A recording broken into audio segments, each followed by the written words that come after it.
Le levothyrox, une solution de traitement pour les patients sans thyroïde. Le levothyrox est un médicament contenant de la lévothyroxine, une hormone thyroïdienne de synthèse. Il est prescrit pour compenser l'absence ou le manque de production d'hormones thyroïdiennes, comme c'est le cas chez les patients sans thyroïde ou souffrant d'hypothyroïdie. Le dosage de levothyrox est ajusté en fonction du taux de TSH. Il peut donc arriver que, malgré un traitement au levothyrox, le taux de TSH reste élevé. Cela peut être dû à un dosage insuffisant, à une mauvaise absorption du médicament ou à d'autres facteurs. La gestion de la TSH élevée sous levothyrox chez les patients sans thyroïde. Lorsque le taux de TSH reste élevé, malgré un traitement par levothyrox, il est essentiel de consulter son médecin. Un ajustement du dosage peut être nécessaire. De plus, il faut également veiller à prendre le médicament correctement, à jeun, au moins 30 minutes avant le petit déjeuner, et loin de certains aliments ou médicaments qui peuvent entraver son absorption. Il est également important de surveiller régulièrement son taux de TSH et d'autres marqueurs de santé thyroïdienne, tels que les taux de T3 et T4, ainsi que les symptômes d'hypothyroïdie ou d'hyperthyroïdie. Les facteurs de risque et complications possibles. Un taux élevé de TSH, même sous traitement par levothyrox, peut entraîner des complications.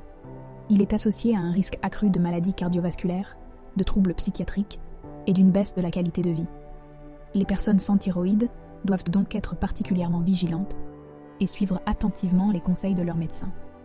Il existe aussi des facteurs de risque qui peuvent influer sur le taux de TSH, tels que l'âge, le sexe, certaines maladies auto-immunes, comme la thyroïdite de Hashimoto, ou encore certaines habitudes de vie. Rôle préventif de l'iode et l'importance du suivi médical régulier. L'iode est un élément essentiel à la production d'hormones thyroïdiennes. Une carence en iode peut ainsi favoriser l'élévation de la TSH. Une alimentation équilibrée, riche en iode, peut donc aider à réguler le taux de TSH. Toutefois, l'apport en iode doit être modéré, car un excès peut aussi être nocif. Un suivi médical régulier est également crucial pour les personnes sans thyroïde sous levothyrox. Cela permet d'ajuster le traitement en fonction de l'évolution de la TSH et des symptômes. Il est également l'occasion d'échanger avec son médecin sur son état de santé général et de discuter de tout changement dans son mode de vie ou ses habitudes alimentaires. Maladie de Basedow et thyroïdite de Hashimoto. Comprendre le lien avec la TSH élevée. Il est essentiel de souligner que certaines maladies auto-immunes, comme la maladie de Basedow et la thyroïdite de Hashimoto, peuvent avoir un impact significatif sur le taux de TSH. Ces maladies sont caractérisées par une attaque du système immunitaire contre la glande thyroïde, conduisant à un dysfonctionnement de cette dernière. La maladie de Basedow est la cause la plus fréquente d'hyperthyroïdie, où la thyroïde produit trop d'hormones thyroïdiennes, entraînant une chute du taux de TSH. A l'inverse, la thyroïdite de Hashimoto est souvent à l'origine d'une hypothyroïdie et donc d'une TSH élevée, due à une production insuffisante d'hormones thyroïdiennes. Chez les patients sans thyroïde et sous levothyrox, ces maladies auto-immunes peuvent compliquer le réglage du dosage de TSH. Dans ce contexte, la présence d'anticorps TPO, indicateur de l'activité auto-immune, peut être un élément clé à surveiller. Diagnostic de l'hypothyroïdie. L'importance de la prise de sang et des symptômes. Le diagnostic de l'hypothyroïdie repose généralement sur la combinaison des résultats d'une prise de sang et des symptômes rapportés par le patient. La prise de sang permet de mesurer le taux de TSH. Si la TSH est élevée, cela peut indiquer une hypothyroïdie.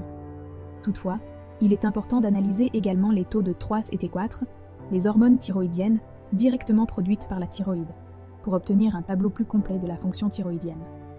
Quant aux symptômes de l'hypothyroïdie, ils peuvent varier d'une personne à l'autre, mais comprennent souvent une fatigue excessive, une prise de poids, une peau sèche, une frilosité excessive, une constipation, une dépression, des douleurs musculaires et articulaires, entre autres.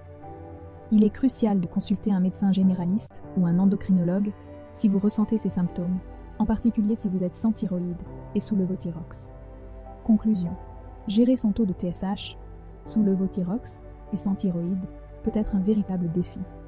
Cela nécessite une compréhension précise de l'influence des hormones thyroïdiennes sur le corps, une surveillance attentive des symptômes d'hypothyroïdie et d'hyperthyroïdie, ainsi qu'un suivi médical régulier. Il est important de se rappeler que chaque individu est unique, et que le dosage de TSH qui fonctionne pour une personne peut ne pas être approprié pour une autre.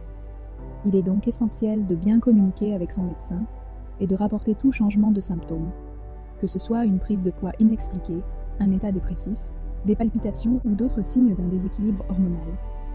En cas de TSH élevé sous levothyrox et sans thyroïde, il est crucial de ne pas se décourager. Avec le bon suivi et la bonne approche, il est tout à fait possible de gérer sa santé thyroïdienne et de mener une vie pleine et active.